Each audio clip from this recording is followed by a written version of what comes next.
দেশে ডেঙ্গু আক্রান্ত হয়ে একদিনে শনিবার সকাল ৮টা থেকে রোববার সকাল ৮টা পর্যন্ত আরও ২ জনের মৃত্যু হয়েছে।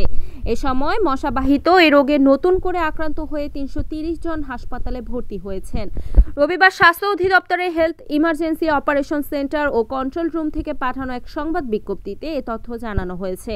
এতে বলা হয়, হাসপাতালে নতুন ভর্তিদের মধ্যে বরিশাল বিভাগে ৮৬ জন, চট্টগ্রাম বিভাগে ৫৪ জন, ঢাকা বিভাগে সিটি কর্পোরেশনের বাইরে ৪৮ জন, ঢাকা উত্তর সিটিতে ২৭ জন, ঢাকা দক্ষিণ সিটিতে ৪৪ জন, খুলনা বিভাগে ২৭ জন, রাজশাহী বিভাগে ৩৮ জন, ময়মনসিংহ বিভাগে ৩ জন ও রংপুর বিভাগে ৩ জন নতুন রোগী ভর্তি হয়েছেন।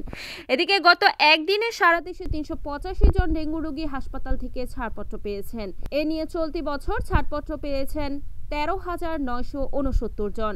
স্বাস্থ্য অধিদপ্তর জানিয়েছে, চলতি বছরের জানুয়ারি থেকে এখন পর্যন্ত সব মিলিয়ে ১৫,২১০ জন রোগী হাসপাতালে ভর্তি হয়েছেন।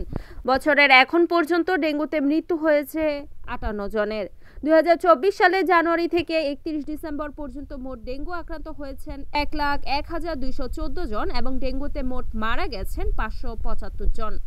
এর আগে ২০২৩ সালে ১ জানুয়ারি থেকে ৩১ ডিসেম্বর পর্যন্ত ডেঙ্গু আক্রান্ত হয়ে মোট ১,৭০৫ জনের মৃত্যু হয় ও ডেঙ্গু আক্রান্ত হয়ে হাসপাতালে ভর্তি হন মোট ৩,২১,১৭৯ জন। Desk news, Kamruzzaman Kamrul, NAN TV।